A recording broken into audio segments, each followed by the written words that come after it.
తప్పదుగమ్మా వచ్చి అమ్ముకోవడం లేదే తప్పదుగా అయ్యా దీనికోసం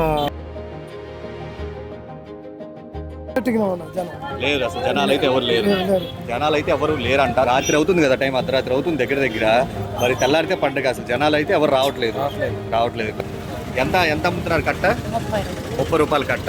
అమ్ముడు సో మనకి వినాయక చవితి అనగానే వినాయకుడి విగ్రహాలు, మండపాలు, పూజ పునస్కారాలు ఇవన్నీ అయితే గుర్తొస్తాయి. బట్ ఇంతకంటే ముందు మనకి అతి ముఖ్యంగా కావాల్సింది పూజా సామాన్లు, అంటే పూలు, పత్రి ఇలాంటివి అనమాట. మనం వచ్చేసి గుంటూరు పెద్ద మార్కెట్ దగ్గర అయితే ఉన్నాం. సో భారీ వర్షాల కారణంగా, సో ఇప్పుడు వర్షాకాలం కాబట్టి వర్షాల కారణంగా ప్రజెంట్ అయితే కొంచెం తగ్గింది వాన. ఇంతటి వానలో కూడా పొట్టకూటి కోసం ఇక్కడ వాళ్ళు అయితే వీటిని అయితే అమ్ముకొని జీవనాన్ని అయితే సాగిస్తున్నారు. సో వీళ్ళ దగ్గరికి వెళ్ళి వ్యాపారం ఎలా సాగుతుందో, ఈ వినాయక చవితికి ఎంత బాగా అయితే సేల్ జరిగింది అనేది వాళ్ళని అయితే అడిగి తెలుసుకున్నారు.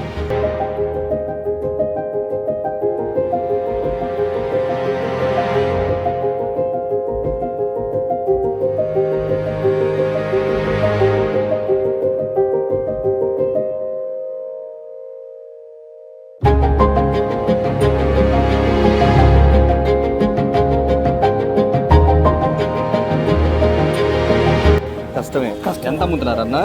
జత 30 రూపాయలు. జత 30 రూపాయలు. అంటే వర్షం పడుతుంది కదా, అసలు వస్తున్నారా జనాలు ఎవరన్నా? లేదంటే లేదా? లేదు అసలు జనాలు అయితే ఎవరు లేరంట. సో వర్షం పడుతుంది కాబట్టి.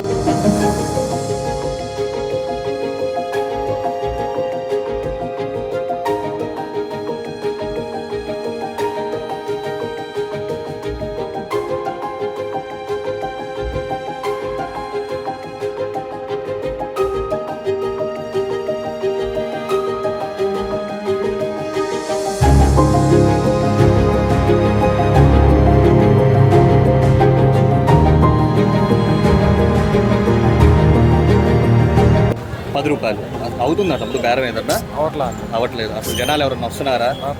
అంటే రాత్రి అవుతుంది కదా, టైం అర్ధరాత్రి అవుతుంది దగ్గర దగ్గర. మరి తెల్లారితే పండుగ. అసలు జనాలు అయితే ఎవరు రావట్లేదు. బేరం కూడా ఏం లేదా? ఎంతకి ఇస్తారు ఈ పూలు?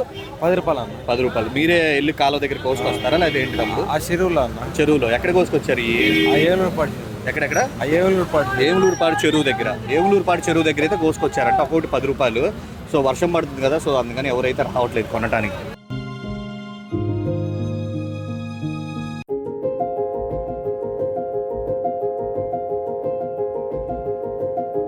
లో కూడా అమ్ముతున్నారు కదా, మరి మీరు ఎంత అమ్ముతున్నారు కట్ట? 30 రూపాయలు కట్ట. జనాలు అయితే వస్తారు, పర్లేదు. అంటే వినాయకుడికి కావాల్సిన పూజలో ముఖ్యమైనది కాబట్టి పత్రి అనేది ఇవన్నీ మీరే దగ్గరుండి కోసుకొస్తారా? అన్ని చెట్ల దగ్గరికి వెళ్ళి మీరే ఉండి కోసి. ఓకే బాబాయ్, ఏమన్నా అమ్ముడు పోతున్నాయి అసలు? ఏం లేదా అమ్ముడు పోలా అంటే వాన పడుతుంది కదా, ఇంత వానలో కూడా అమ్ముతున్నారు. మరి ఏం చేయాలి? తప్పదు వచ్చిన తప్పదుగమ్మా వచ్చి అమ్ముకోవడం లేదు. ఇంకా పొద్దున్నే ఇవన్నీ వెళ్ళిపోవడం. ఇప్పుడు దాకా ఏం గిరాకీలు అయితే లేవు.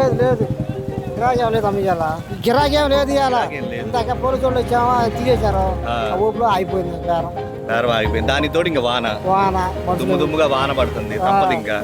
ఇక్కడే గుంటూరే. ఎక్కడ ఏ తోటలో వాళ్ళు ఏడ తెచ్చారు, మనం డబ్బులు పెట్టుకున్నాం. మీరు వాళ్ళ దగ్గర ఆ తోటల దగ్గర కొనుక్కొని ఇక్కడ తెస్తారు. చెరుకు రసం. ఓకే, చెరుకు రసం పంటలు మీరు ఇది తెచ్చారు బాబాయ్. ఆయన నాకు 15 రూపాయలకి వేసాడు. 15 రూపాయలకి వేసారు. మీరు ఎంతకు అమ్ముతున్నారు? మేము 30, 40. పిల్లకి 30, 40 అట్లా అమ్ముతున్నారు. ఇవన్నీ జత. ఓకే, జత. ఒకటైతే కొనరు. అదేలే, జత కదా. కానీ వర్షానికి మాత్రం జనాలు తప్పదుగా అయ్యా దీనికోసం. పొద్దున వచ్చాను 4ంటికి. పొద్దున్న 4ంటికి వచ్చారు. ఏమన్నా అవుతుందా బేరం? ఓ రకంగా వాన పడిపోతే అయిపోయింది. ఎన్ని అవ్వకపోతే తెల్లారి ఉంటాం 10 దాకా 11. ఎప్పుడు అయిపోతే వాళ్ళు వెళ్ళిపోతారు. మరి ఏమన్నా మిగిలిపోతే ఇంకా పడేసి వెళ్ళిపోతాం. ఇంకా డబ్బులు వృధా అయిపోతాయి కదా. మిగలం అనేది ఇంకా ఏదైనా పనికిరాని ఉంటాయి.